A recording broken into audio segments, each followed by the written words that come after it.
하나님의 말씀 고린도후서 4장 1절에서 6절까지의 말씀, 고린도후서 4장 1절에서 6절까지의 말씀, 우리 다 함께 일어나셔서 살아계신 하나님의 말씀 한 목소리로 우리 힘차게 봉독하겠습니다. 물을 마시고 시작. 그러므로 우리가 이 직분을 받아 긍휼하심을 입은 대로 낙심하지 아니하고 이에 숨은 부끄러움의 일을 버리고 속임으로 행하지 아니하며 하나님의 말씀을 혼잡하게 하지 아니하고 오직 진리를 나타내므로 하나님 앞에서 각 사람의 양심에 대하여 스스로 추천하노라. 만일 우리의 복음이 가리었으면 망하는 자들에게 가리어진 것이라. 그 중에 이 세상의 신이 믿지 아니하는 자들의 마음을 혼미하게 하여 그리스도의 영광의 복음의 광채가, 그리스도는 하나님의 형상이니라. 우리는 우리를 전파하는 것이 아니라 오직 그리스도 예수의 주 되신 것과 또 예수를 위하여 우리가 너희의 종된 것을 전파함이라. 어두운 데에 빛이 비치라 말씀하셨던 그 하나님께서 예수 그리스도의 얼굴에 있는 하나님의 영광을 아는 빛을 우리 마음에 비추셨느니라. 아멘. 우리 앉으시겠습니다. 직분자는 이렇게 살아야 합니다. 직분자는 이렇게 살아야 합니다 라는 제목 가지고 고린도후서 강의 10번째 말씀을 전하도록 하겠습니다. 우리 복습 좀 하면서 가려고 하는데, 고린도 후서는 대조법을 이루면서 전개가 된다고 말씀을 드렸습니다. 또 특별히 3장에 가서는, 오늘은 4장을 살펴봤지만 3장에서는 그 대조법이 아주 극명하게 드러나고 있는데, 그 3장에 계속해서 등장하는 대조법이 하나가 있다면은 직분에 대한 대조법인데, 하나는 썩어질 직분이 있고 하나는 썩어지지 않을 직분이 있고, 땅의 직분이 있으며 하늘의 직분이 있고, 영광의 직분이 있고 정죄의 직분이 있다. 이렇게 나뉘어져 있는 것을 보게 됩니다. 영원한 직분이 있는가 하면 영원하지 않은 직분이 있고, 이런 식으로 영광의 직분과 정죄의 직분을 나누어서 우리에게 설명을 하면서, 우리 모두는, 고린도 교회 모든 성도들은, 또 세미한교회 성도들은 썩어질 직분자가 되지 않고 잠시 있는 것에 생명을 거는 사람이 아니라 영원한 직분자가 되며, 사람을 정죄하는 그러한 정죄의 직분자가 아니라 하나님의 영광의 하늘나라의 직분자가 되기를 우리 주 예수 그리스도 이름으로 축원합니다. 그게 고린도 후서 3장의 이야기입니다. 그렇다면 누가 하늘의 직분이며 영광의 직분이며 썩지 않을 직분을 가지고 있고 영원한 직분을 가지고 있는 사람은 도대체 누구인가? 그것은 예수 그리스도를 믿음으로 말미암아 그 마음과 얼굴에 있는 수건이 벗어진 사람으로서 예수 그리스도를 개인의 구세주로 영접한 사람은 다 영광의 직분자가 되었다는 것입니다. 여러분, 예수 그리스도를 믿으십니까? 그렇다면 여러분은 지금 영광의 직분을, 교회 집사이든지 안수집사이든지 권사이든지 누구든지 그런 직분 말고 여러분은 하나님 나라의 직분자가 되었다는 거예요. 예수 그리스도를 믿으면 그 순간 여러분은 썩지 않을 영광의 직분자, 하나님 나라의 직분자, 하늘나라에서 임명되어진 직분자가 되었다는 겁니다. 이 거룩한 직분자가 저와 여러분인 것이지요. 이게 바로 예수 그리스도를 믿을 때에 우리의 눈을 가리고 있고 우리의 심령의 마음의 눈을 가리고 있었던 이 수건이 벗어짐으로 말미암아 우리가 어떤 존재가 되었다고 말씀드렸습니까? 가리웠던 눈이 열려서 빛 대신 예수님이 보여서 그 빛이 내 눈으로 들어오고, 들리지 않았던 하나님의 음성이 내 귀에 들려오고, 하나님의 말씀을 볼 때에 깨달아지면서 수건이 벗어진 것이 분명하게 계시로 revelation, 우리에게 드러나는 그런 경험들을 우리가 하게 된 겁니다. 그래서 예수 그리스도를 믿음으로 말미암아 우리 마음에 있는 수건이 벗어짐으로 말미암아 우리에게 찾아온 게 뭐냐면 자유라는 거죠. 자유. 그래서 지난주에 우리가 살펴봤듯이 3장 17절에 보면은 주는 영이시니 주의 영이 계신 곳에는 뭐가 있다고요? 자유함이 있다라고 이야기했습니다. 자, 이 자유를 뭐라고 설명을 했습니까? 자유는 이런 게 아니라고 말씀드렸죠.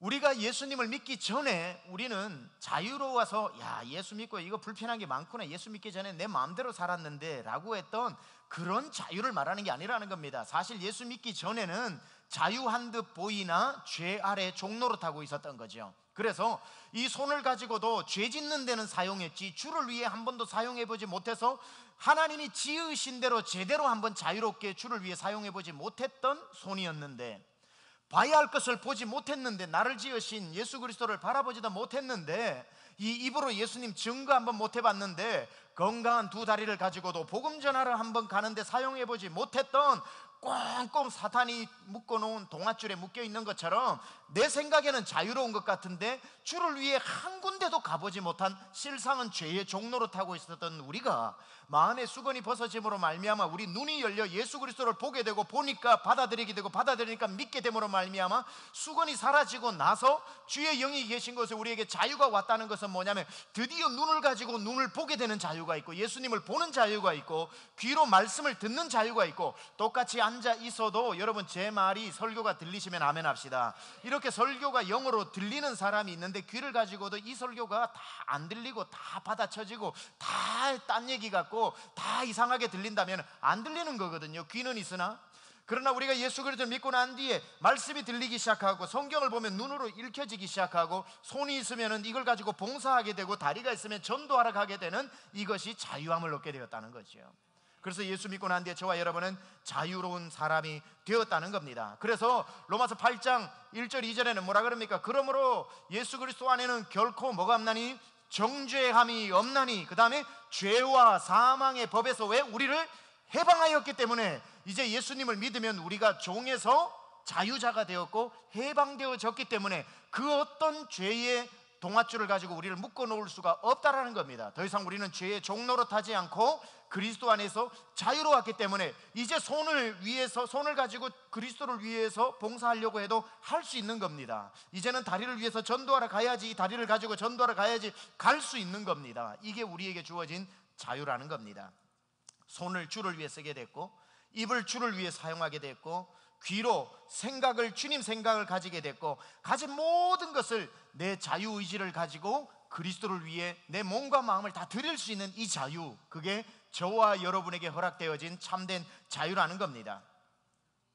그전에는 나에게 돈이 억만금이 있어도 이 돈을 하나님을 위해서 쓸 자유가 없어서 나를 위해 비축해두고 내일을 위해 저금해두는 데 사용해서 꼭꼭 묶어두었지만, 이제는 주님을 만나고 나니까 이 돈도 자유함을 얻어가지고 하나님의 영광을 위해서 드리게 되었던 내 삶의 모든 것이 자유를 얻게 된 거예요. 이게 그리스도 안에서 일어난 바로 자유라는 겁니다. 자, 이제 예수님을 믿은 사람이 자유롭게 되었다고 해서 자유를 누릴 만한 성숙함이 우리에게 없기 때문에 자유를 주었는데 자유를 잘 못 누리면, 제가 저번에도 한번 얘기 드렸지만 우리 영광이가 언젠가 초등학교 1, 2학년 때 집에 와서 누나를 툭툭 쳐요. 힘이 좀 생겼다고. 누나는 Don't touch me, why? 툭툭 쳐요. No, Jordan, no. 이렇게 이야기하면은 영광이가 꼭 얘기했던 게 It's okay, it's a free country. 그래요. It's a free country. 그래. 자유 나라인데 왜 못하게 하냐? 내 자유다. 그래 가만 보니까 어릴 적에 저도 맨날 저희 누나를 때리면서 자유다 이랬던, 어떻게 미국도 한국하고 이렇게 안 달라지는지 몰라요. 자, 이처럼 자유가 얻었지만 자유가 뭔지 모르는 그러한 상태로 우리가 예수 그리스도 안에서 모든 것이 가하게 되었고, 모든 것이 자유하게 되었고, 모든 것을 이제 그리스도를 위해서 살 수 있는 자유가 허락되어졌다고 해서 자유를 누릴 만한 성숙함이 우리 안에 있는 건 아니라는 거죠. 그래서 필요하신 분이 누구예요?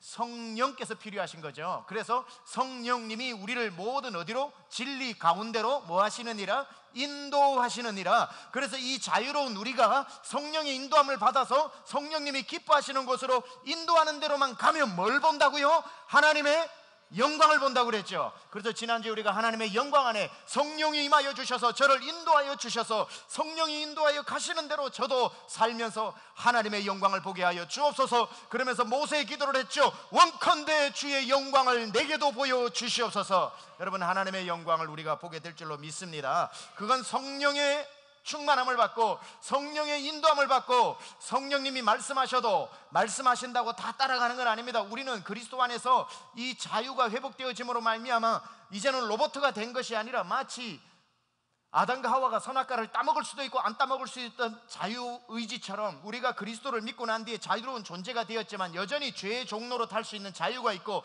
성령을 따라갈 수 있는 자유가 있고, 이 자유가 허락되어진 것이지 무조건 따를 수밖에 없는 로봇가 된 건 아니에요. 그러니까 여전히 우리가 예수를 믿으면서도 죄 짓는 사람이 있고요, 여전히 세상을 쫓아가는 사람이 있고요, 예수를 믿음으로 말미암아 성령을 쫓아가는 것이, 성령이 무조건이 끌려가는 것이 아니라 내 의지를 들여 성령이 말씀하시면 따라가는 내 의지가 필요한 겁니다. 그래서 에베소서, 성령, 갈라디아서 여러 가지 보면은 성령을 소멸한다, 성령을 근심시킨다, 성령을 거역한다, 이런 단어들이 믿는 사람들의 행동에서 설명되어지고 있다는 겁니다.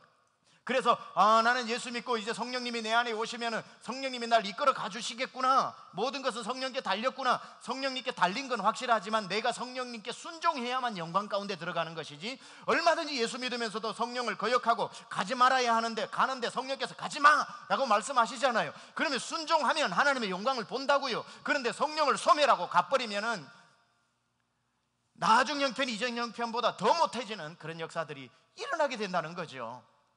여러분, 우리가 예수를 믿지만 성령의 인도하심에 순종하시기 바랍니다.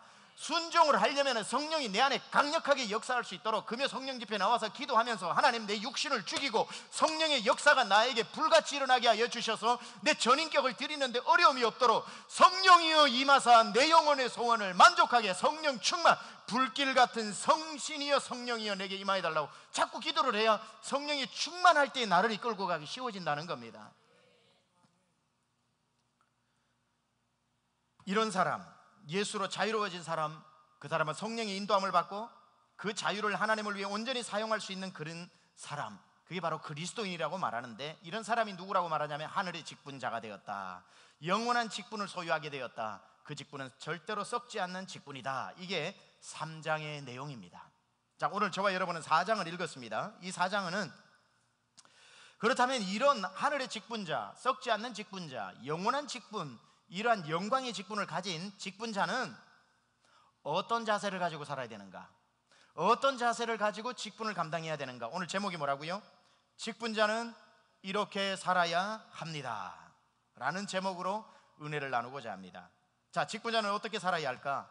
1절을 같이 읽겠습니다. 1절 말씀 시작.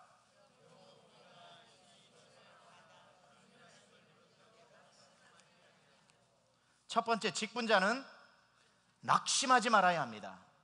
직분자는 낙심하지 말아야 합니다. 낙심이 뭡니까? 떨어질 낙자의 마음 심자. 떨어질 낙자의 마음 심자, 마음이 툭 하고 떨어져 버린 마음을 낙심이라고 그러죠. 세상 일 뭐 먹기에 달렸다고 그래요? 마음 먹기에 달렸다는 말이 있습니다. 맞습니다. 그래서 사람의 마음이 굉장히 중요하거든요. 잠언 4장 23절에도 말씀 나오죠. 무릇 지킬 만한 것 중에 내 마음을 지키라. 생명의 근원이 여기에서 난다. 마음을 지켜야지, 안 그러면 마음을 흘러 떠내려가기도 하고 마음이 툭 떨어져 버리기도 하는, 그걸 낙심이라고 이야기합니다. 여러분, 주의 일을 하다 보면 첫 마음을 유지하기가 쉽지 않아요. 첫 마음이 뚝 떨어져 버려요. 그게 낙심이라는 말입니다. 처음에 주의 일을 할 때에 얼마나 여러분들이 마음을 굳세게 했습니까? 무슨 일이 있어도 내가 이 직분은 포기하지 말아야지, 내가 정말 이 일을 잘해서 하나님께 칭찬받아야지, 하나님이 무익한 종에게도 이런 직분 주셔서 감사합니다 하고 마음을 얼마나 굳세워라 금수나 하면서 막 얼마나 이 마음을 가지고 했는데, 지금 그 마음이 툭 떨어져 버린 사람들이 있다는 거예요. 첫 마음이 떨어져 버린, 요한계시록에서 에베소 교회에게 예수님이 말씀하셨던 것처럼 너희가 어디에서 떨어졌는지 점검하라고 말했던 것처럼, 에베소 교회에게 주셨던 그 마음, 너희가 어디에서부터 떨어져 버렸는지를 찾아서 그때부터 마음을 다시 주워 올려라고 말씀하시는 것처럼, 여러분들이 주의 일을 시작했던 직분자는 이렇게 살아야 되는데 어떻게 살아야 되냐면 낙심하지 말고 살아야 된다. 주신 첫 마음을 지키면서 살아야 된다. 여러분, 어디에서 누구 때문에 누구 한마디 듣고 마음이 탁 떨어졌는지 그 말에 속지 마시기 바랍니다. 나는 열심히 한다고 했는데 옆에서 누가 아이고 목사님한테 잘 보이려고, 또 교회 잘 보이려고 저 얘기한다. 그 아무것도, 한 사람은 다 잊어버렸는데 그 말은 자기가 막 먹고 소화시켜가지고 여기 배탈이 나가지고 내가 뭐 사람 보고 한다고, 목사님 보고 한다고, 에이 내가 무슨 이런 오해를 받고 이런 일을 하냐, 야, 하지 말아야지 하고 툭 놔버리는 거예요. 그냥 그 한마디에 사탄이 온갖 방법을 써가지고 그 마음 떨어뜨리려고 한마디 두마디 던지고, 던진 사람은 기억도 안 나. 나중에 붙들고 도저히 못 참아가지고 찬물 삼키다가 안 돼서 막 다음날 찾아가가지고 한 몇 달 후에 찾아가, 그때 집사님 왜 나한테 그런 말을 내가 사람 시험에 들게 하냐고. 그럼 그 사람 뭐라 그러는지 아세요? 내가 그랬어? 그 사람은 아무것도 모르고 있는데 나만 그걸 묵상하고 또 묵상하고 또 묵상해가지고 마음을 떨어뜨려 버리는, 조그만한 계기에 주의 일을 열심히 해야 되겠다고 하나님 맡겨주셔서 감사하다고 막 교회 이제 일하러 온다고 이제 오는데 자동차 접촉사고가 나버렸어. 재수가 없네, 이거 하나님이 안 기뻐하시나 보다 이거. 그리고 운전해서 집으로 가버렸어. 그런 아주 사소한 것 때문에 하나님께 충성하던 것이 딱딱 꺾이는 사람들이 있다는 거예요. 그러면은 그때 그 마음으로 돌아가서 다시 마음을 챙겨야 되는 겁니다. 자, 마음 챙깁시다. 여러분, 마음을 챙기셔야 돼요. 하나님 앞에 처음에 했던 그 마음대로 해야지 낙심하면 안 된다는 겁니다. 여러분, 첫 마음은 한 사람도 예의 없이 이 마음으로 했을 겁니다. 존귀 영광 모든 권세 주님 홀로 받으소서, 이 마음으로 하셨죠. 그거보다 뒷마음이 뒷찬송이 더 중요하죠. 멸시천대 십자가는 제가 지고 가오리니 이름 없이 빛도 없이 감사하며 섬기리다 하다 보니까 몇 년 지나면은 존귀 영광 모든 권세 내가 홀로 받으리다, 멸시천대 십자가는 주가 다시 지고 가십시오. 완전히 바뀌어버린 거예요. 예수님 십자가 주세요. 아이고 얼마나 힘드세요. 졌다가 며칠 가다가 아이고 예수님 다시 지세요. 여러분, 마음이 낙담되면 안 됩니다. 직분자는 마음을 지켜야 되는 겁니다.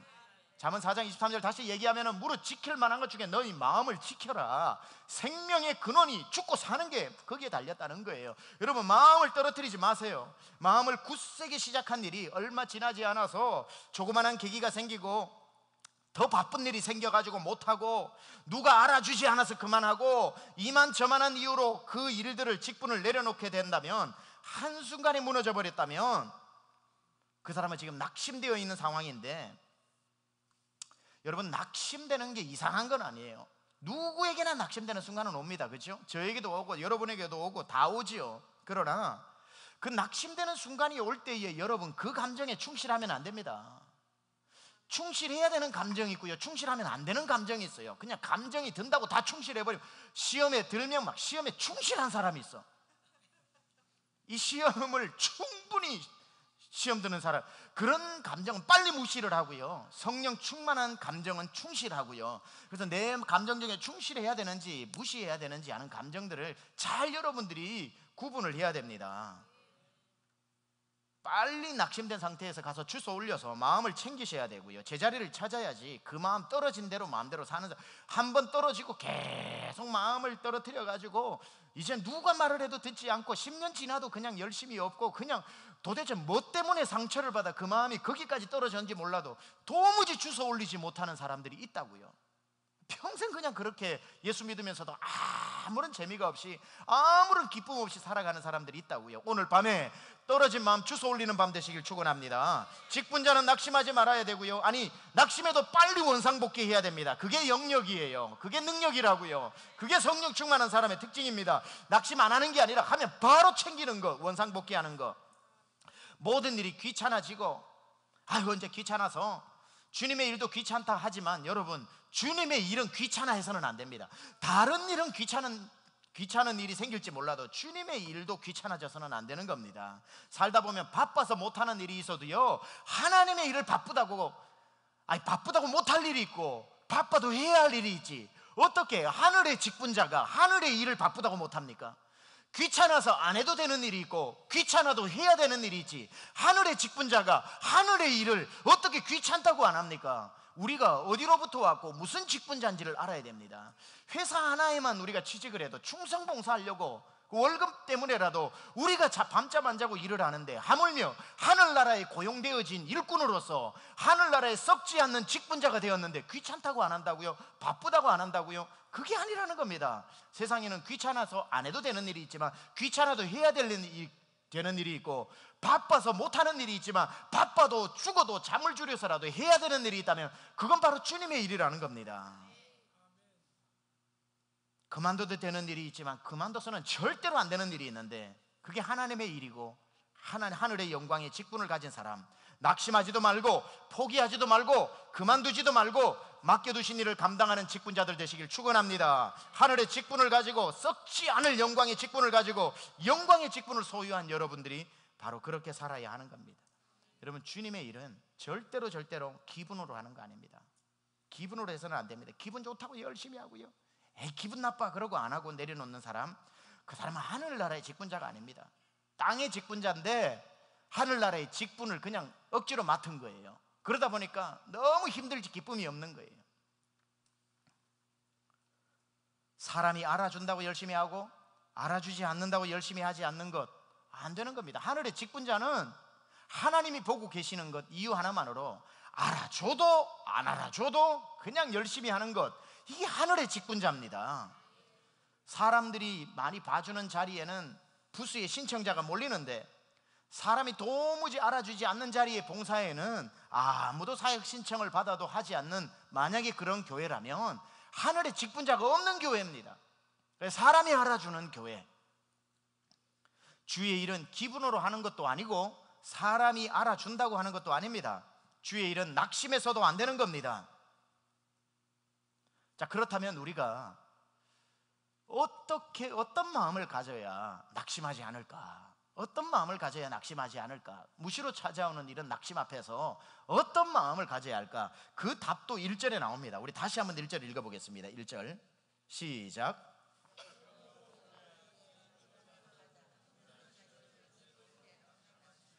그러므로 우리가 이 직분을 받아 긍휼하심을 입은 대로 낙심하지 아니하고, 우리가 긍휼하심을 입어서 직분자가 되었다는 걸 기억하면 낙심이 안 됩니다.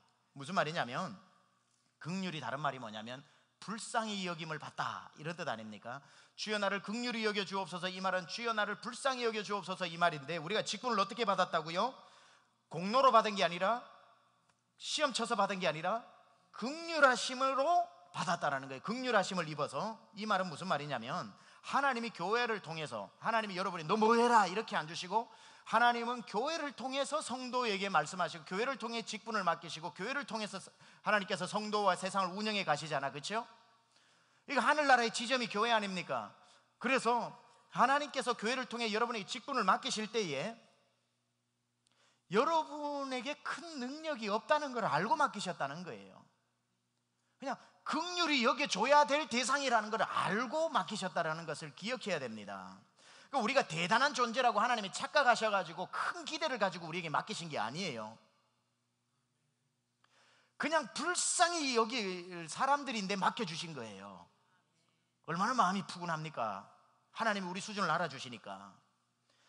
하나님이 도와주시지 않고는 절대로 그 일 할 수 없는 연약한 존재라는 것을 알면서 맡겨주셨다는 거예요. 사람이 언제 긴장을 하고 실수를 하냐면 사람들의 기대가 너무 많을 때입니다. 그러면 잘하던 일도 못하게 됩니다. 그런데 사람이 긴장이 풀리고 사람이 근육이 이완되면 안 되던 일들도 잘 되게 됩니다. 엘리자베스 퀴블로스라고 하는 사람이 쓴 책 중에 인생 수업이라는 책에 보면은 그 당사자가 운전을 하다가 차 사고가, 뒤에서 차가 들이받았는데 죽었는 줄 알았는데 눈 떠보니까 천국이 아니라 이 세상이라서 하나도 안 다쳤더라는 거죠. 왜 안 다쳤는가 보니까 차가 뒤에서 오는데 백미러로 보니까 차가 막 달려오는데, 저건 분명히 저 속도로 봐서는 브레이크를 잡아도 대형 사고겠다 생각을 해가지고 죽을 준비하고 그냥 눈을 감고 누워 있었답니다. 퍽 쳤는데 근육이 다 이완되어 있으니까 몸이 그냥 자연스럽게 충격 완화를 해가지고 안 다쳤다는 거예요. 저기 온다고 꽉 잡았다면 뼈가 다 부러져 버린 거예요. 사람이 근육이 풀리고 긴장이 이완되어질 때에 살아날 수 있는 것처럼, 그게 이제 인생 수업이라는 책의 첫 번째 나오는 내용인데, 사람이 사람들의 기대가 너무 많으면 긴장을 하게 되는데, 주의 일도 그런 겁니다. 내가 너무 잘하려고 하나님이 나에게 너무 큰 것을 기대하고 있다 생각을 하면 못하게 됩니다. 근데 하나님이 우리에 대해서 별로 기대를 안 하셔요. 그냥 우리를 그냥 불쌍히 여겨줘야 될 존재라고 생각을 할 정도로 우리를 아시고 맡겨주셨기 때문에 좀 못하면 어때요? 이미 하나님이 아시고 맡기셨는데. 직분자는 이걸 늘 기억해야 됩니다. 그러니까 낙담을 교회에서도 제일 많이 하는 사람이 어떤 부류의 사람이냐면 완벽주의자들입니다.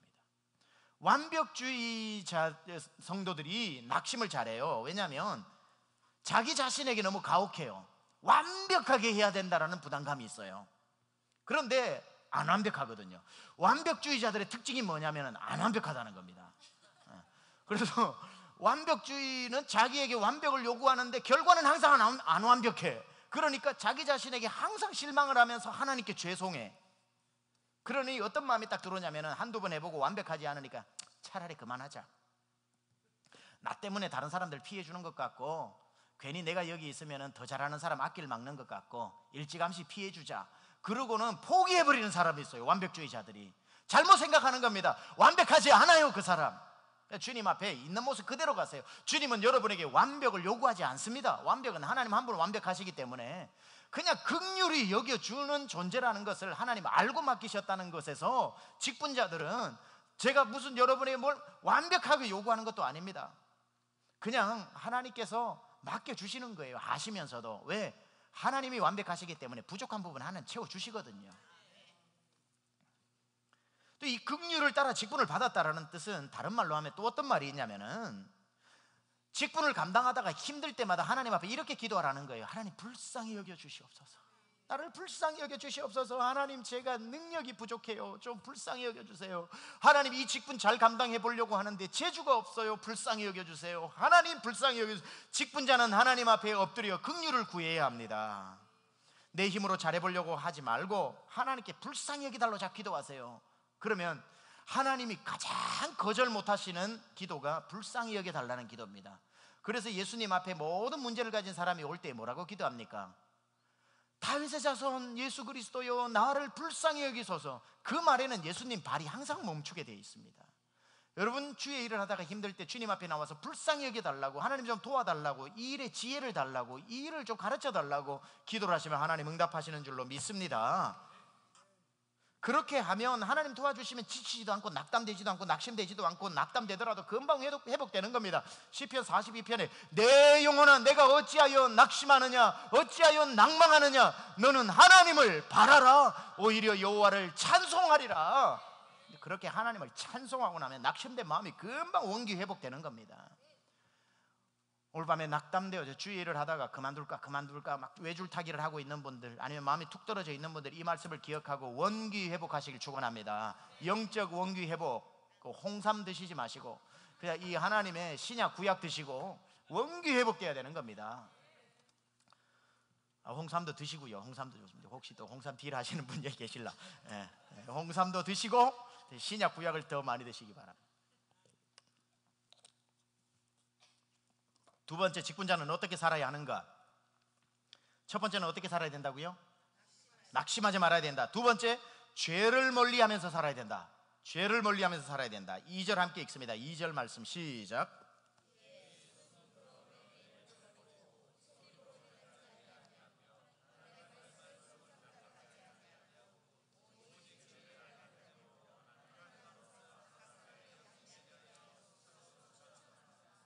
자, 여기에 보면은 직분자가 해야 되는 몇 가지, 숨은 부끄러움을 버리고 속임으로 행하지 아니하고 하나님을 말씀을 혼잡하게 하지 아니하고 양심에 대하여 스스로 추천해야 된다. 네 가지가 나옵니다. 네 가지가. 이걸 잠시 설명을 드릴게요. 4장 2절에는 직분자들이 짓게 되는 죄의 종류의 경향들을 설명하고 있습니다. 몇 가지로, 훨씬 많겠지만 직분자는 2절에 나타난 이런 죄를 짓지 말라는 겁니다. 첫 번째 어떤 죄냐면 숨은 부끄러운 일을 하지 마라는 거예요. 숨은 부끄러운 일을 하지 마라. 직분자는 아무도 모르게 은밀한 죄를 짓지 말라는 겁니다. 아무도 모르게 은밀한 죄를 짓지 말라는 직분자는, 교회 일을 열심히 하는 사람 중에 두 종류의 사람이 있습니다. 두 종류의 사람, 어떤 사람이냐면 첫 번째는 정말 하나님을 사랑해서 열심히 하는 사람이 있어요. 이게 모범 답안이죠. 하나님을 정말 사랑해서 열심히 하는 사람이 있어요. 두 번째는 뭐냐면은 하도 죄를 많이 지어가지고 그거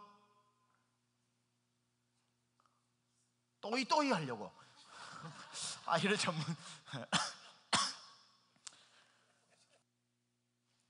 일주일 내내 죄를 짓다 보니까 주일날 나와가지고 충성 봉사에 하나님 눈 감아 주실 것 같아가지고 하도 죄를 많이 지으니까 그냥 주일날 충성 봉사, 그러니까 밖에서 보면 똑같아요. 주일날 와서 충성 봉사를 하는데 한 사람은 주님을 너무 사랑해서 하고 한 사람은 지은 죄가 일주일 동안 너무 많아가지고 하나님 앞에 요거 가지고 이거 캄프로치 한다 뭐라 그러나 하여튼 뭐 하려고 타파시키려고. 그거 가지고 하나님 내 주일날 열심히 섬겨 드릴 테니까 지난 일주일 아시겠죠? 밖에서 보기에는 충성하고 헌금 생활하고 뒤에서 보면은 은밀한 죄를 감추기 위해서 그냥 그런 일을 하는 사람들이 있다는 거예요. 은밀한 죄가 있으면 안 된다는 거예요. 직분자는 은밀한 죄에서 자꾸 싸워서 이겨서 극복해야 합니다. 여기 두 번째로 보면은 속임으로 행하는 일들을 해서는 안 된다. 거짓말로 남을 속이지 말라고 이야기합니다. 뭐 속이는 일은 많겠지만 교회 안에 보면 또 이런 직분자들이 속이는 거는 몇 가지가 있습니다. 직분자들이 속이는 거짓말, 어떤 거짓말이냐면 내가 옛날에 일을 요만큼 해놓고 목사님 내가 예전에는 일을 이만큼 했습니다. 그러니까 나한테 이제 좀 쉬고 싶으니까 시키지 마십시오. 옛날에는 밥 한 끼 대접해놓고 우리 전 교인을 제가 3년 동안 먹여 살렸습니다. 이만큼 했습니다. 이런 어떤 exaggeration, 막 완전히 부풀리는 그런 거짓말들. 또 어떤 분들은 목사님 제가 예전에 어느 교회에서는 막 교회 막 들었다 놨다 막 모든 재정을 제가 다 해가 그 교회 제가 다 이렇게 세웠습니다. 그러니까 이 교회에 와서는 이 정도 대우를 해주십시오 라고 하는 듣지도 보지도 근거도 없는 그런 걸 가지고 와서 제시하면서 직분을 요구하는 사람들도 있습니다. 이게 직분자들이 가지는 조금 해놓고 많이 했다고 이야기하거나 아니면 예전에 전혀 근거 없는 걸 가지고 와서 거짓말로 한다거나 이런 걸 가지고 거짓으로 직분을 만들어내는 사람들이 있다는 겁니다. 이런 말이 있지 않습니까? 인천공항에서 비행기 탈 때는 집사인데 달라스 공항에 내릴 때는 목사가 되고 LA에 내릴 때는 목사가 되고 인천공항에서 탈 때는 평신도인데 내릴 때는 장로가 되어서 내리고 어느 신학교 나왔냐? 그는 태평양 신학교 나왔다는 거예요. 태평양 신학교. 태평양을 건너오면서 그냥 그 태평양 그 10몇 시간 동안 신학교 졸업해버리는 거예요. 그냥 태평 Pacific Seminary 나왔다는 거예요. Pacific Seminary. 얼마나 거짓말을 많이 하는지 모릅니다. 얼마나 거짓말을 많이 하는지.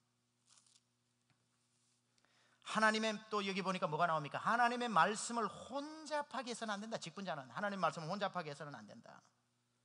그러니까 직분자들이 하나님의 말씀을 정확하게 모르면서 성경을 읽고 자기 방식대로 해석을 해서 성도들을 헷갈리게 해서는 안 된다는 거예요.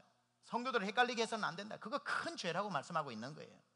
목회자를 설교를 하고 성경 공부를 가르치고 교회에서 SBS라든지 SDS 제자학교 성경학교들 공부가 있는데도 불구하고 직분자 중에 따로 불러서 성경 공부를 가르치는 직분자들이 있습니다. 교회에서 위임했다면 당연히 해야죠. 그런데 그게 아니라 따로 불러 가르치는 직분자들 경계해야 될 사람입니다. 말씀의 권위에 순종하지 않고 교회 질서를 깨고 자기 생각대로 성경을 본다는 교만에 빠진 사람이고 내 생각에는 이게 맞다, 내 생각에는 이게 맞다, 지난주 목사님 설교는 내 생각에는 이거다. 경계해야 되는 거예요. 아주 중요합니다. 여기에 나오는 내용들. 그리고 각 사람의 양심에 대하여 스스로 추천하는 사람, 직분자는 이건 좋은 거죠. 죄가 아니고. 그러니까 내가 이렇습니다, 내가 이렇습니다 라고 자기 말로 나는 정직한 사람입니다가 아니라 주님 앞에 설 때 양심을 꺼내서 양심이 얘기해 주는데 그 양심이 착한 말을 할 때 그 정도로 양심이 깨끗한 직분자가 되어야 된다. 이게 두 번째라는 겁니다. 자, 복습합니다. 첫 번째, 직분자는 이렇게 살아야 된다. 첫 번째 어떻게 살아야 된다고요? 1절에 나오는 낙심하지 말아야 된다. 두 번째, 직분자는 어떻게 살아야 된다고요? 죄를 멀리하면서 살아야 된다. 세 번째는 그럼 어떻게 살아야 되는가? 예수님을 주인 삼고 살아야 된다. 직분자는 예수님을 주인 삼고 살아야 됩니다. 5절 상반절에 보니까 이렇게 나오죠. 우리를 전파하는 것이 아니라 오직 그리스도 예수의 주 되신 것을 전파한다. 오직 주 예수 그리스도의 뭐 되신 것? 주 되신 것을, 이걸 영어로 롤드십이라고 이야기합니다. 롤드십. 여러분 예수님을 여러분의 주인으로 모시고 사십니까? 이게 굉장히 중요하거든요. 종교개혁 이후로 우리는 예수 그리스도를 justification by faith, 우리가 믿음으로 말미암아 의롭게 된다라는 칭의 구원이 굉장히 강조가 되었기 때문에, 캐톨릭이 행위 구원이기 때문에 행위로 구원받을 수 없다, 믿음으로 구원받는다라고 하는 프로테스탄트 우리 개신교가 믿음으로 오직 에베소서 2장 8절을 해석함으로 말미암아 칭의 구원이 이루어졌는데, 칭의 구원이 되고 난 뒤부터 생긴 병폐 중에 하나가 뭐냐면은 이제 한 번 신자, 영원한 신자 맞죠? 하나님이 구원은 하나님의 손에 있으니까 아무도 내 손에서 빼앗을 자가 없다고 말씀하셨기 때문에 맞지만, 이게 오용이 되어져서 사람들이 예수 믿고 난 뒤에 의롭게 거룩하게 살아야 된다라고 하는 생각이 전혀 없었던 거예요. 그러다 보니까 예수를 믿는데 욕을 먹죠. 그러다가 최근에 수십 년 동안 일어났던 게 뭐냐면, 아니다, 진짜 복음을 영접했다면 이 사람은 변화되어져야 된다. 변화의 증거가 없으면 구원 안 받은 거다. 자기 입으로 100번 1000번 구원받았다 그래도 삶의 갈라디아서 5장 22절 성령의 9가지 열매가 성품적 변화로 일어나지 않으면 이 사람은 구원받았는지 의심해 봐야 된다. 그러면은 이 사람이 흔히 말하는 sanctification, 성화의 단계에, 예수 믿고 난 뒤에 성화의 단계를 이루면서 성령의 9가지 열매를 주렁주렁 열매 맺는, 이것은 어떤 일이 일어나냐, 어떻게 가능하냐?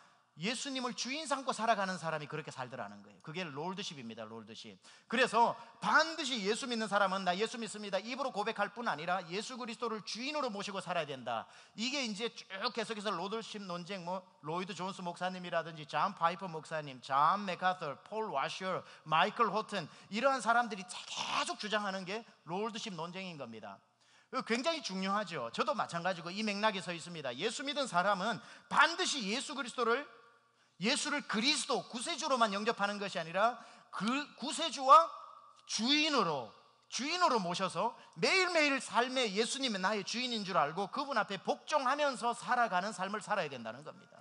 그래서 여러분의 삶에 예수님이 주인으로, 저분에게 누가 있다, 저 사람에게는 주인이 따로 있다, 저 사람은 누구의 말씀을 듣고 행한다, 저 사람은 어떤 결정하기 전에 반드시 자기 주인에게 뭘 물어보고 하더라 라고 하는 예수 그리스도를 주인 삼고 살아가는 게 보여져야 그 사람이 진짜 구원받은 사람이라는 거죠. 나 구원받았네, 너 구원받았네, 우리 구원받았네, 이렇게 해서만 되는 게 아니라 그 구원받은 사람이 매일매일의 삶에서 예수 그리스도를 닮아가는, 토마스 아 캠피스가 말했던 것처럼 그리스도를 본받아 매일매일 그리스도의 형상에 자라나가는 삶이 여러분 가운데 있느냐는 거지요. 직분자는 예수 그리스도를 주인으로 삼아야 된다. 여기 나오는 것이 5절에 우리는 우리를 전파하는 것이 아니라 오직 그리스도 예수의 뭐 되신 것과 주 되신 것. 우리가 매일매일 생각해야 되는 것은, 매일매일 고백해야 될 것은 예수님은 나의 주인입니다. 나를 다스려 주시옵소서. 내 인생의 주인이시고 세미양교의 주인이십니다. 24시간 주님을 생각하면서 그분이 나의 주인 되심을 고백하며 순종하는 그리스도인 직분자가 되어야 되는 겁니다. 여러분이 예수님이 주인이라는 걸 잊어버리는 순간 여러분이 주인이 되어버립니다.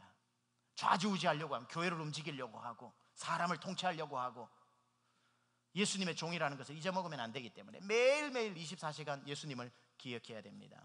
지금 한국에도 보면은 24시간 예수님 바라보기 운동이 있습니다. 24시간 바라보기 운동을 시작하고 아주 영향 있게 하시는 분 중에 한 분이 유기성 목사님입니다. 선한목자교회 유기성 목사님, 나는 죽고 예수로 사는 사람, 이런 책들을 쓰시고요. 지금 한국에서는 이분이 제일 영향력이 많으신 분입니다. 그래서 저도 그분 설교를 이렇게 듣고 그분 책도 보면서 늘 24시간 주님을 바라보려 아주 영향력 있게 사역을 하시면서도 얼마나 그 주님과, 저는 그분을 감히 이렇게 표현을 해봅니다. 아까 말씀드린 21세기의 토마스 아 캠피스다. 토마스 아 캠피스, 그리스도를 본받아. 근데 그런 어떤 가장 웨슬리안적인 설교도 많이 하시는 분이신데 참 마음으로 제가 존경을 하고, 우리 교회가 한번 이분을 좀 모셨으면 좋겠다 하는 마음이 있었는데 워낙 바쁘시고 모실 수 있는 상황이 안 되었는데, 우리 교회는 신기한 건 기도만 해버리면 하나님 바로 응답하신다는 거예요. 그래서 우리 성전구입 감사 예배 때 유기성 목사님이 설교를 하셔요.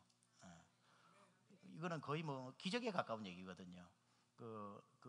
감리교 목사님이신데 웨슬리 교회 부흥집회를 오시더라고요. 아마 이진희 목사님하고 같이 감리교니까 아셨던 것 같아요. 그래서 주일날 보니까 오전 11시 집회가 있으시고 저녁 7시 집회가 있는데 우리는 성전 구입 예배가 3시에 있지 않습니까? 시간이 다 비어 있는 거예요. 그래서 목사님한테 연락을 제가 드렸죠. 쭉 해서 이만저만해서 목사님을 마음으로 존경하고 우리 성도님들, 제가 설교할 때도 몇 번 말씀을 드리고 해서 모시고 싶습니다 라고 했는데, 이것도 주일날 조금 성도님들하고 얘기를 나누겠지만, 이번에 성전 구입 감사 예배를 위해 가지고 무슨 특별 예배든지 간에 예배를 구상을 할 때는 설교자를 가장 먼저 염두에 두고 먼저 정하고 난 뒤에 순서를 하는데, 이번에는 하나님께서 축하의 말씀, 권면의 말씀, 축도자를 먼저 다 세우게 하고 제가 어떤 모시고 싶은 설교자 한 분에게 컨택을 했는데 컨택이 되지 않아서 못 오시게 되었는데, 그래서 빨리 준비를 해서 다른 분을 세울까 했는데 하나님께서 새벽에 기도를 하는데 이렇게 말씀하시더라고요. 내가 최고의 사람을 준비해 놓겠다. 그래서 누굴 컨택하지 못하게 그렇게 마음을 주시더라고요. 그래서 뭐 3주 전부터 이제 이 큰 행사를 앞두고 설교자를 정하지 않고 3주가 지나고 2주가 지나고 일주일밖에 남지 않았는데 하나님 응답을 안 주시는 거예요. 하나님 이제 일주밖에 안 남았는데 그 며칠 앞두고 혹시 우리 교회 와서 설교해 주시겠습니까? 누구한테 이렇게 부탁할 수는 없으니까 그렇게 하는데, 집에 들어서는 내 아내가 유기성 목사님이 달라스에 집회를 오신다고 하는데 소식 들었어요? 입에서 갑자기 할렐루야 하는 말이 딱 터져 나오는 거예요. 아무 근거 없이. 그러니까 신문을 딱 보니까 시간이 11시 7시 딱 돼 있길래 할렐루야가 딱 터져 나오길래 예전에 받아놓은 그 어느 채널을 통해 받아놓은 이메일로 제가 보내드렸습니다. 근데 보내드렸는데 며칠 동안 연락이 없으신 거예요. 그 새벽에 하나님 왜 연락이 없습니까? 저는 제 입에서 할렐루야가 나왔는데 연락이 없습니다. 어제 그저께 한 3일 전에 연락이 오셔가지고 섬기겠습니다 그렇게 말씀을 해주시는 거예요. 그래서 하나님께서 우리 세미한 교회 안에 어떻게 정말 입을 열기가 무섭게 말만 하고 생각만 해도 하나님이 이렇게 가장 좋은 분들을, 그래서 여러분 6월 1일 3시에 많은 분들을 초청하시기 바랍니다. 그래서 이왕이면 이분에게 제가 설교를 하실 시간을 좀 더 길게 드리려고 합니다. 왜냐하면 말씀이요 너무 귀한 말씀입니다. 정말 너무너무 그 예수님이 이렇게 보여지는 설교를 하시기 때문에 제가 항상 모든 강사에 대해서 이런 식으로 표현을 했지만 이번에는 진짜 그것도 진짜였지만 정말 진짜로 제가 이렇게 참 귀하신 분이셔요. 참 귀하신 분이시고요. 그리고 친교 팀에서도 갑자기 유기성 목사님 설교자가 됐다 그러니까 밥을 100인분을 더 해야 될지 200인분을 더 해야 될지 지금 불이 떨어졌습니다.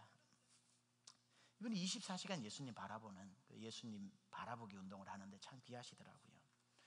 저는 우리 직분자들이나 세미한 교회가 진짜 예수님을 주인으로 삼고 살아가는 성도와 교회가 되어야 할 줄 믿습니다. 제가 굳이 험담하려고 하는 건 아닌데요, 이제 교회를 우리가 인수를 하고 난 뒤에 교회 청소를 쭉 하는 가운데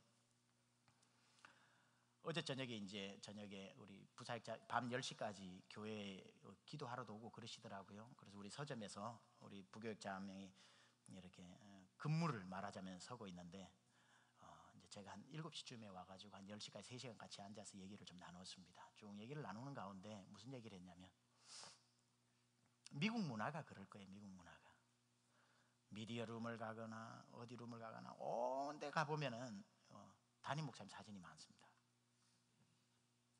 담임 목사님 사진이 굉장히 많이 걸려 있어요. 많이 걸려 있습니다.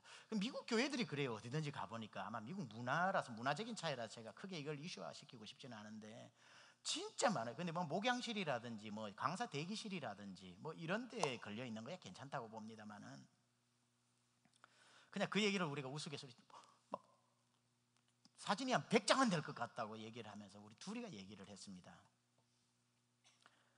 절대로 목사가 주인 되는 교회 만들지 말자. 절대로 목사가 주인 되는 교회 만들지 마자. 주님이 주인 되는 교회 만들자. 우리 둘이가 그냥 둘이 앉아서 그렇게 얘기를 했습니다. 정말 주님이 다스리는 교회가 되어야 된다. 최병락 목사는요 다스릴 능력도 없어요. 주인 돼봐야 힘든 건 저밖에 없어요. 뭐하러 그 힘든 일을 주인 되어가지고 짐이 곧 교회다 뭐 이러고 할 필요 없잖아요. 뭐하러 그 힘든 일을 합니까?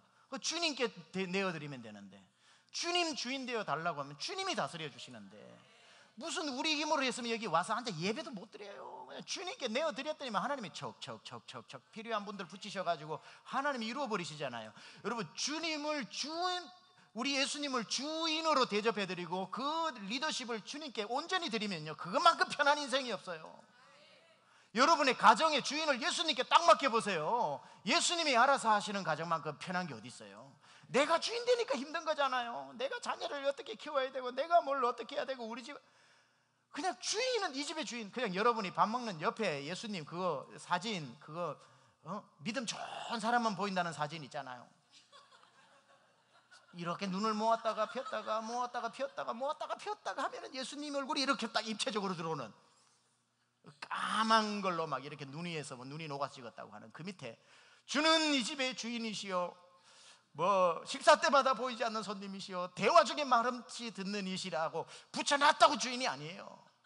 우리 집에 방마다 십자가를 걸어놨다고 주인인 게 아니에요. 여러분이 정말 여러분의 삶에, 여러분의 가정에 예수님을 주인으로 모셔드려서 주님 통치하시고 다스려 주시옵소서 라고 온전히, 누가 딱 들어갔어요, 와, 이 집 십자가 많네, 진짜 주님 주인 되신 애가 아니라 들어가 보면 아, 이 집에 예수 냄새가 나고 예수님이 주인을 삼고 그 부부간의 대화와 그 어떤 모습들을 통해서 예수님의 주인 되심이 흘러나오는 사람, 하나님 그 집 다스리는 겁니다. 그런데 여기서 두 손 들고 찬양하는데 집에 가면 말투 자체가 자기들은 몰라. 근데 둘이가, 부부가 대화를 하는데 완전 그게 싸움이야. 근데 안 싸운대. 어느 부부가 그래요, 우리는 30년 동안 부부싸움을 한 번도 안 해봤습니다. 그러는 부부가 있나? 세상에 그런 사람이 어딨나? 여러분, 그게 정말 맞습니까? 30년 동안 부부가 싸우지 않으면 그게 좀 이상한 부부 관계 아닙니까? 싸워야 정상 아닙니까? 적어도 1년에 한두 번은? 근데 안 싸운대. 근데 와, 정말 안 싸우나 보다. 그분 둘이가 얘기하는 거 보니까 대화 자체가 싸움이더구만. 아, 이랬잖아. 그러니까 뭘 그거리, 아이고 대화를 잘하라고 그냥 이렇게 하는데, 그분들은 30년 동안 그렇게 살다 보니까 싸움이 아니야. 내가 보니까 그 싸움이거든요. 그러니까 뭐 이렇게 부지불식 중에 집에 가면 고성방가가 일어나고 신경질적인 싸울 듯한 말투와 원망과 한숨, 불평 가득한 그 집에 예수님이 어떻게 주인 되냐는 겁니다. 여러분, 모든 여러분의 가정에, 우리 교회 안에, 여러분의 삶에 예수님의 주인 삼는, 예수 그리스도의 주 되신 것, 직분자는 그렇게 살아야 할 줄로 믿습니다. 그런데 오늘 본문은 5절은 참 이상한 방식으로 기록이 되어 있습니다. 5절을 읽어보면, 자, 제가 한번 읽어볼게요. 우리는 우리를 전파하는 것이 아니라 오직 그리스도 예수의 주 되신 것과, 상식대로 하자면 이 성경은 이렇게 흘러가야 됩니다.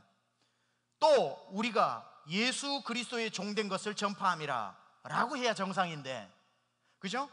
우리는 우리를 전파하는 것이 아니라 오직 그리스도 예수의 주 되신 것과 우리가 예수 그리스도의 종된 것을 전파함이라 해야 되는데, 본문은 그렇게 기록이 안 되어 있죠. 뭐라고 기록되어 있습니까?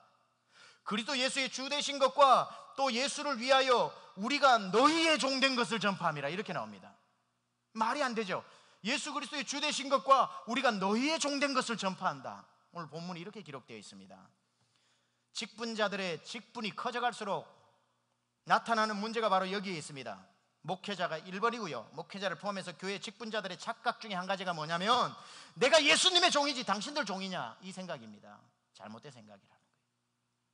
내가 예수님의 종이지 당신들 종으로 생각하고 날 종부리듯이 하지 마라. 이게 잘못된 거예요. 성경에서는 내가 예수님의 종이면서 성도의 종이 되어야 된다는 거예요. 그래서 예수님께는 잘하는데 사람에게는 자꾸 군림하려고 하는 목회자와 직분자들이 있다, 이 말이에요. 그러나 성경은 분명히 말씀합니다. 직분자는 예수님의 종이면서 동시에 성도의 종이 되어야 한다. 그리스도인들은 예수님을 섬긴다면 세상도 섬겨야 된다. 종이 되어 섬겨야 한다. 물론 섬기는 방법이야 다 다르겠죠. 다 사람마다 섬기는 방법이 다르겠죠. 목사와 성도들을 종이 되어 섬기는 방법은 성도들을 기도 제목을 가지고 새벽마다 기도하는 것이겠지요. 말씀을 잘 준비해서 말씀을 꼴을 잘 먹이는 게 섬기는 거겠지요. 말씀 준비 하나도 안 하고 앞치마 두르고 무만 계속 채 썬다고 이게 섬기는 건 아니겠지요. 물론 채도 잘 썰고 설교도 잘 준비하면 그거야 좋겠지만 섬기는 방식이 다 다르겠죠. 초대교회의 사도들이 히브리파 과부와 헬라파 과부들에게 접대를 하다 보니까 말씀 준비 기도를 못 하다 보니까 교회가 문제가 생겼죠. 그때 뭐라 그럽니까? 우리가 말씀 전하는 일과 기도 전하는 일을 하지 않고 접대를 일삼는 것이 마땅하지 아니하여 7 집사를 세워 이 일을 그들에게 맡기고 우리는 말씀 전하고 기도하는 일에 전무하노라. 말씀과 기도로 섬기는 거죠. 종이 되어 섬긴다고 해서 어떤 내가 하는 일을 네가 하라는 뜻이 아니라 섬기는 방법은 다 다르겠지만 정말 섬기는 마음으로 해야 된다는 거예요. 정말 종으로 말씀을 잘 차려서 여러분에게 정말 대접하는 심정으로 성실하게 그렇게 해야 된다는 겁니다.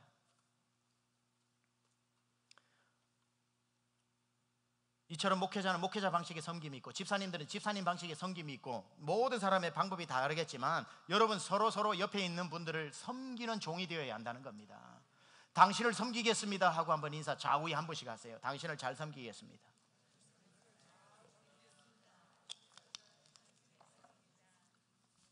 여러분은 말을 안 하고 옆 사람 걸 들어버리면은 섬김을 잘 받겠습니다가 되어버립니다. 그 순간에. 그래서 말을 해야 서로 섬기는 게 되는 겁니다. 그래서 다 여러분 섬기는 방법들이 다른데, 성전 구입하고 난 뒤에 최근 2, 3주 정말 우리 부사역자, 우리 목사님, 전사님들이 불쌍합니다. 제가 보니까 정말 불쌍해요. 왜냐하면 맨 마루 깔고 페인트 칠하고 뭐 얼마나 많이 하는지. 물론 우리 안수 집사님들, 우리 진영호 집사님, 김영태 집사님, 여러 안수 집사님들, 우리 임관수 집사님 다 나오셔가지고 열심히 하시긴 하시는데, 우리 성도님들이 주중에 좀 많이 나오셨으면 좋겠어요. 이 좋은 건물을 하나님으로부터 받았는데 궁금하지 않습니까? 낮에 나와서 기도하시는 분들이 이제 점점 늘고 있고요. 저녁까지도 이렇게 퇴근하다가 들어와서, 문이 열려 있으니까 10시 전까지는 들어와서 기도하는 분들도 있고요. 와가지고 뭐 할 일 없는지 이렇게 돌아보는 것도, 얼마나 성전 뜰을 많이 밟으면 사랑해지잖아요. 사랑하는 마음이 생기지 않습니까? 그리고 오면 할 일이 반드시 생기게 되어 있습니다. 그렇게 오셔가지고 이렇게 서로 이렇게 관심을 가지고 좀 많이, 우리 안수 집사님들, 권사님들, 누구든 장로님 다들 좀 오셔가지고 우리 집사님들, 성도님 다 해서 돕고 해야 되는데, 지금 사역자들이 우리 성도님들이 도와주시면은 그거 안 하고 신방하고 빨리 교육 준비하고 뭐 해야 되는데, 집중해야 되는데 할 시간이 없는 거예요. 할 시간이 없는 거예요. 뭐 한다고? 페인트 칠한다고. 할 시간이 없는 거예요. 소파 옮긴다고. 안 중요하다는 뜻 아닙니다. 그게 오해하지 마세요. 그런 건 성도들이나 해야 될 일이다, 이런 차원을 말하는 게 아니에요. 지금 목회자가 섬겨야 될 방식이 있는 거고요. 그래야 성도들이 영적으로, 제가 오늘 저녁 여러분, 제가 지난주 소파를 옮긴다고 힘이 들어가 설교를 못 하겠습니다. 대충 기도하고 가세요. 만약에 제가 이러면 되겠습니까? 이러면 되겠냐고요. 그럼 그건 제가 여러분을 섬기는 게 아니지 않습니까? 그렇죠? 말씀 준비를 잘해서 말씀의 시간에 말씀을 전하는 게, 그게 여러분을 섬기는 것 아닙니까? 우리 부교육자도 다 마찬가지죠. 본인들의 목양의 사역과 티칭의 사역과 신방의 사역들이 많이 있는데, 이거 한다고 올스탑. 성도님들이 오기만 하면은 그분들이 집중할 수 있는데 안 오니까. 내일 1시입니다. 내일 1시 오십시오. 내일 1시. 내일 1시 지난주에 했던 것처럼 우리가 다시 또 다 모아가지고 이렇게 정리하는 시간들이 있고, 술고 닦는 시간들이 있습니다. 그게 서로 섬기는 겁니다. 물질이 있는 분은 물질 없는 사람을 위해서 물질로 섬기고, 재주 있는 분은 재주 없는 사람을 위해서 재주로 섬기고, 힘이 있는 분은 연약한 사람을 위해서 힘으로 섬기는 것.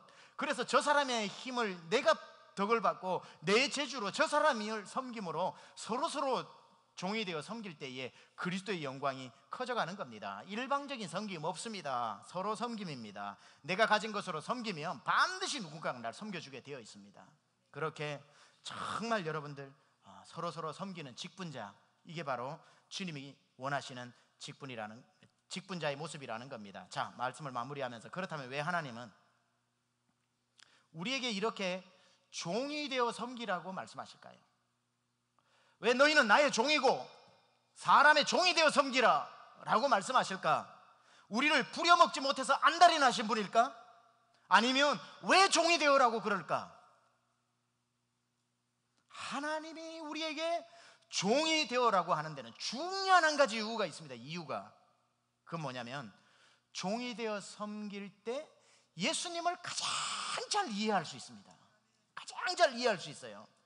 종이 되어 섬기는 순간 우리 마음에 빛이 비추기 시작을 해요. 환한 어둠이 지나가고 새벽이 밝아오듯이 우리 마음에 여명이 밝아오는, 종이 되어 딱 누구를 섬길 때 우리 마음에 기쁨이 확 생기게 되는 예수님의 마음을 가장 잘 이해할 수 있는 겁니다. 그게 뭐냐면 6절입니다. 6절 같이 한번 읽습니다. 6절 시작.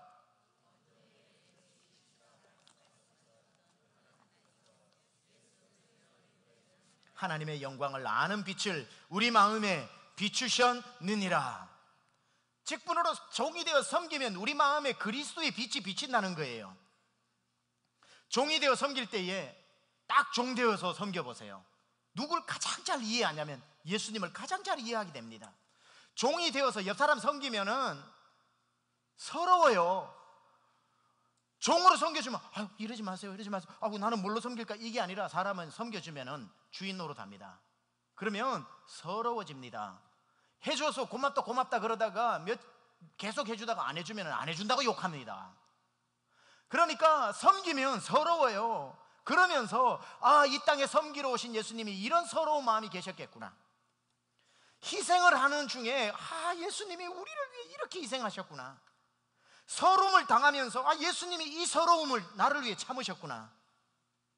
멸시천대 받으면서 예수님이 날 살리려고 이 멸시천대를 참으셨구나. 너무 힘드셨겠다. 이 마음으로 사셨구나. 이 마음으로 이 땅에서 나를 위해 그 십자가 지셨구나. 종이 되어 섬겨보면 예수님이 어떻게 우리를 섬겨주셨는지를 알게 되면서 예수님을 가장 잘 알게 됩니다. 그러면 예수님을 알게 되는 그 순간에 예수님을 아는 빛이 우리 안에서 확 밝아지는 거예요. 예수님이 이 땅에서 오셨던 삶이 뭐냐 하나만 여러분 찾아봅니다. 성경 찾아보세요. 빌립보서 2장 그 뒤로 넘어가면 됩니다. 쭉 넘어가시다 보면 에베소서 다음 빌립보서입니다. 빌립보서 2장 5절.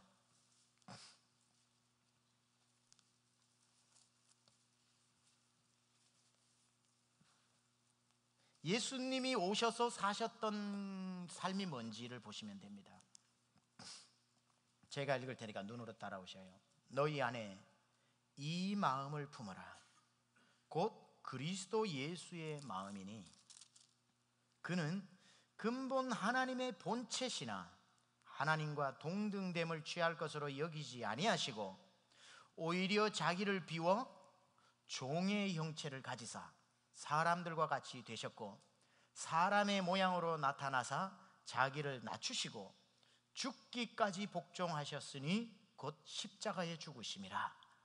종으로 섬기시고 죽으셨다는 거예요. 그러나 거기서 끝이 아니라는 거죠.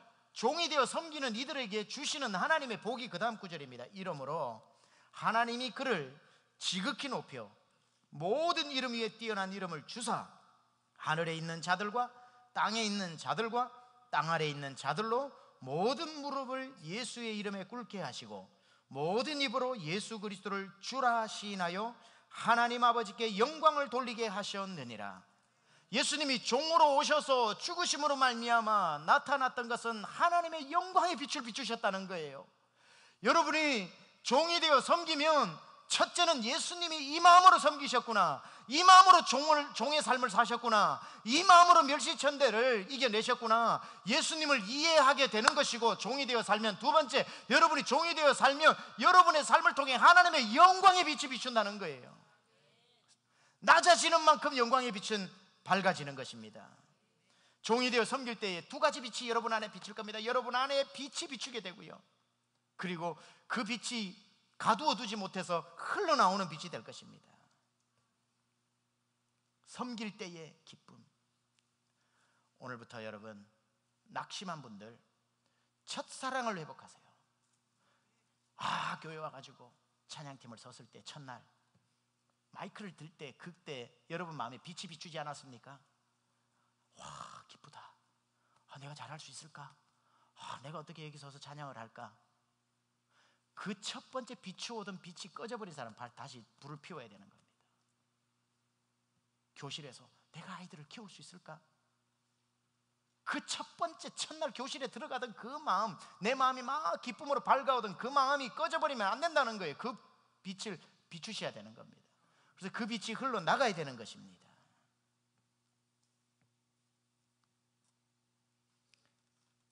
정리하겠습니다. 하나님이 원하시는 직분자, 첫 번째 어떤 사람이요? 낙심하지 않는 사람입니다. 여러분 절대 낙심하지 마시고 챙기시기 바랍니다. 두 번째, 죄를 멀리해야 합니다. 세 번째는 예수님을 주인 삼고 살아야 됩니다. 죽어도 여러분 주인 되지 마세요. 인생만 힘들어집니다. 예수님께 맡기세요. 예수님이 나의 주인이라고 매일매일 10번씩 고백하세요. 예수님 다스려 주실 겁니다. 세 번째, 종이 되어 섬기시기 바랍니다. 종으로 섬기는 그 사람에게 하나님의 영광의 빛이 비출 것입니다. 첫 마음, 첫 사랑, 첫 기쁨, 그 감격 오늘 회복하시고 돌아가시기 바랍니다. 오늘 기도하실 때 다른 걸 기도하지 마시고, 하나님, 제가 낙심되었던 마음 회복하고 첫사랑 잃어버렸던 그 기쁨의 빛이 회복되어지고 하나님의 영광이 제 안에서 흘러나가게 하여 주시옵소서. 우리 기도하겠습니다. 하나님 아버지, 오늘도 말씀을 들었습니다. 하나님 아버지, 우리는 하나님 나라에 썩지 않는 영광의 직분자고, 포기해도 될 일이 있다면 하나님의 영광의 직분자가 어찌 하나님의 일을 포기할 수 있습니까?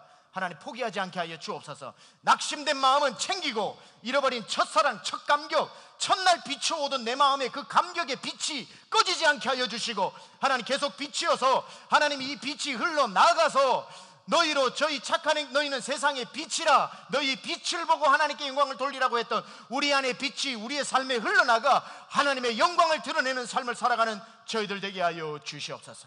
예수 그리스도 귀하신 이름 받들어 기도드려 싸움나이다. 아멘. 우리 이 시간 다 함께 일어나시겠습니다. 오늘 찬송은 영광에 대해서 찬송할 것입니다. 찬송, 영광 찬송하는 동안에 하나님의 영광이 여러분에게 임할 수 있도록 힘차게 신나게 영광을 사모하면서 모세의 기도로 원컨대 주의 영광을 내게 보여 주시옵소서. 이 밤에 하나님의 영광이 임하면 내 낙심도 사라지고 내 문제도 사라지고 예수 그리스도를 주인 삼고 살아가며 내 모든 것이 바뀌게 될 것입니다. 주여 원하건대 주의 영광을 내게 보여 주시옵소서. 찬송하겠습니다.